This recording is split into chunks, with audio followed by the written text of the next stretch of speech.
Fe, razón y universidad según Benedicto XVI. Bienvenidos a un nuevo episodio del podcast, donde hoy nos adentraremos en un tema profundo y provocador: la relación entre fe, razón y el papel de la universidad en un mundo cada vez más fragmentado. Para guiarnos, tomaremos el célebre discurso de Benedicto XVI en la Universidad de Ratisbona el 12 de septiembre de 2006, titulado Fe, razón y universidad, recuerdos y reflexiones. Este texto, disponible en el sitio del Vaticano, no solo es un hito en el pensamiento de Joseph Ratzinger, sino también un desafío a cómo entendemos la verdad, la ciencia y la religión en nuestra época. Prepárense, porque este será un viaje denso, pero iluminador, que nos llevará desde la antigua Grecia hasta los debates actuales sobre el Islam, la violencia y la dignidad humana. Vamos a romper el hielo. Volver a la universidad, la experiencia de la Universitas. Imaginemos a Benedicto XVI, entonces Papa, de pie en el aula magna de la Universidad de Ratisbona, un lugar donde él mismo fue profesor. Su voz, cargada de nostalgia, evoca los días en que las universidades eran más que edificios llenos de aulas. Eran comunidades de saber, espacios donde historiadores, filósofos, filólogos y teólogos se reunían para dialogar. Era la vieja universidad de los profesores ordinarios, dice, recordando Bonn en 1959, cuando no había asistentes ni secretarias, pero sí un contacto directo entre maestros y alumnos. Había un Dies Academicus, un día en que todas las facultades se presentaban ante los estudiantes, mostrando que, a pesar de las especializaciones, formaban un todo. Formábamos un todo y trabajábamos en el todo de la única razón con sus varias dimensiones. Reflexiona. Esta idea de Universitas es el corazón del discurso. Benedicto no está hablando solo de nostalgia. Está defendiendo que la universidad debe ser un lugar donde la razón se ejerce en su máxima amplitud. Y aquí entra un elemento clave: las facultades teológicas. Para él, la teología no es un apéndice decorativo, sino una disciplina esencial que interroga la razonabilidad de la fe. Incluso quienes no comparten la fe cristiana, dice, deberían reconocer que esta indagación es parte del proyecto de la universidad, porque la fe y la razón no son enemigas, sino aliadas en la búsqueda de la verdad. Pero, ¿qué pasa cuando esta alianza se rompe? Ahí empieza el problema. La deselenización, cuando la fe y la razón se divorcian. Benedicto introduce un término que suena complicado, pero es crucial: la deselenización del cristianismo. ¿Qué significa? El cristianismo, desde sus orígenes, se fusionó con el pensamiento griego, con la idea de que Dios es logos, razón y palabra. Esta síntesis, que vemos en el prólogo del Evangelio de Juan, en el principio era el logos, permitió al cristianismo dialogar con la filosofía y construir una teología racional. Pero esta unión ha sido atacada en tres momentos históricos, y cada uno ha debilitado tanto la fe como la razón. La primera etapa llega con la Reforma del siglo XVI. Los reformadores, como Lutero, veían la teología escolástica, con su base en Aristóteles, como una contaminación filosófica de la fe pura. Propusieron el principio de sola escritura, solo la Biblia, sin metafísica. Esto, dice Benedicto, separó la fe de la razón, convirtiéndola en una experiencia subjetiva. Kant llevó esto al extremo al decir que había que renunciar a pensar para dejar espacio a la fe. Resultado: la fe quedó encerrada en el ámbito privado, sin voz en el debate público. La segunda etapa, en los siglos XIX y XX, viene con el liberalismo teológico, representado por Adolf von Arnack. Aquí, la fe se reduce a una ética práctica, a un sentimiento religioso que no necesita dogmas ni metafísica. Jesús pasa de ser el Hijo de Dios a un maestro moral. Esto, según Benedicto, no solo empobrece el cristianismo, sino que deja al ser humano sin respuestas a sus grandes preguntas. ¿De dónde venimos? ¿Hacia dónde vamos? Estas cuestiones, que son específicamente humanas, quedan relegadas al subjetivismo, y la razón se limita a lo que puede medirse o experimentarse. La tercera etapa, la más actual, surge en un mundo multicultural. Algunos dicen que la síntesis entre cristianismo y helenismo fue solo una inculturación temporal, y que otras culturas deberían reinterpretar el Evangelio sin esa influencia griega. Benedicto responde que esto es rudimentario e impreciso. El Nuevo Testamento, escrito en griego, ya lleva en su ADN el diálogo con el pensamiento helénico. Negarlo sería despojar al cristianismo de su universalidad. Estas tres deselenizaciones tienen un efecto común: limitan la razón. La razón moderna, dice Benedicto, es poderosa, pero se ha reducido a lo empírico, a lo que puede verificarse en un laboratorio.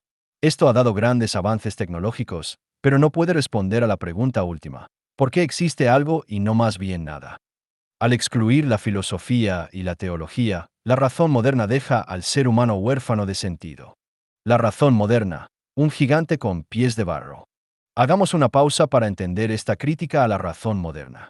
Benedicto no está contra la ciencia. Al contrario, celebra su capacidad para desentrañar la estructura racional de la materia. Pero señala que esta razón tiene un límite. Asume que la materia es racional y que nuestra mente puede entenderla, pero no puede explicar por qué es así.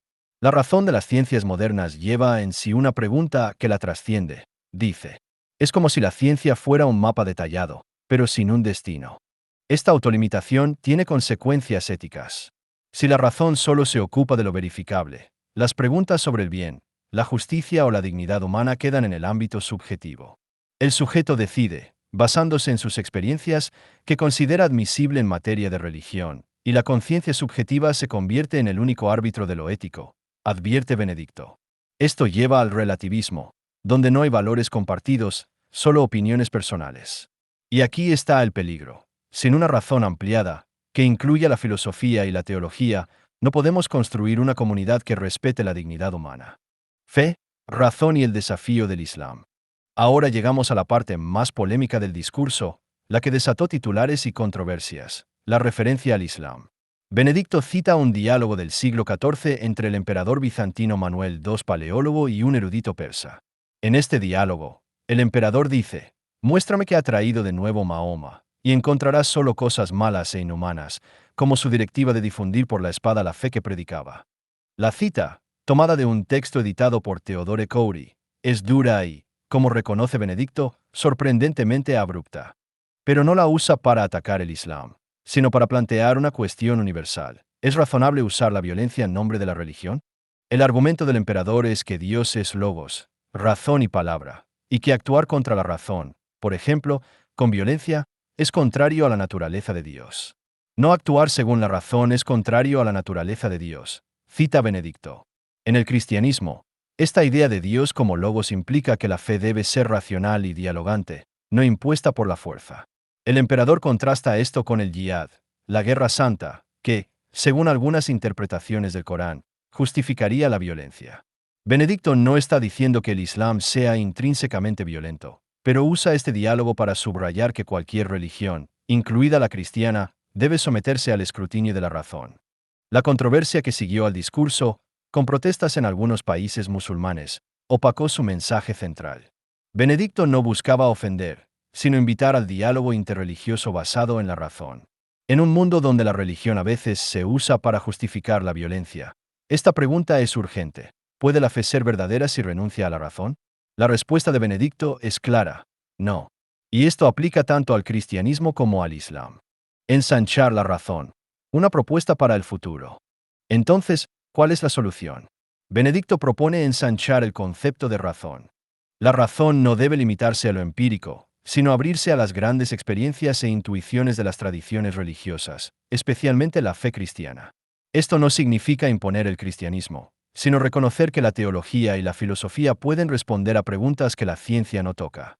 Cita a Sócrates en el Fedón, quien advertía contra despreciar el discurso sobre el ser por frustración con ideas erróneas. Sería comprensible si uno, irritado por tantas cosas equivocadas, odiara todo discurso sobre el ser, dice Sócrates, pero Benedicto lo toma como una lección. No debemos cerrar la puerta a la metafísica. Esta ampliación de la razón tiene implicaciones prácticas. En un mundo multicultural, necesitamos un diálogo que no evada las diferencias, sino que las enfrente con respeto y racionalidad. El debate sobre el yihad es un ejemplo. No se resuelve con buenos deseos, sino con un examen honesto de cómo las religiones entienden a Dios y la ética.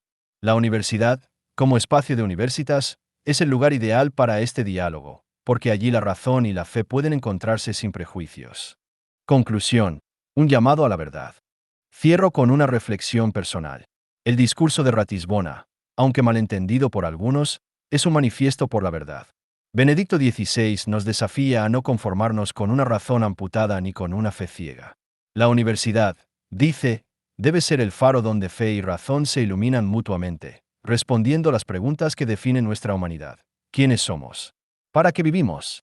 En un mundo tentado por el relativismo y la violencia, esta propuesta es más urgente que nunca. La cita sobre el Islam, aunque polémica, no era el punto central, sino un ejemplo de cómo la razón puede mediar en los conflictos religiosos. No actuar según la razón es contrario a la naturaleza de Dios, decía Manuel II, y Benedicto lo retoma para recordarnos que la verdad no se impone con espadas, sino con argumentos. Gracias al Vaticano por preservar este discurso, que sigue siendo una brújula para nuestra época. ¿Qué piensan ustedes? ¿Puede la fe dialogar con la razón sin perder su esencia? Nos escuchamos en el próximo episodio. Fuente: Discurso de Su Santidad Benedicto XVI. Fe, Razón y Universidad. Recuerdos y reflexiones. Universidad de Ratisbona, 12 de septiembre de 2006.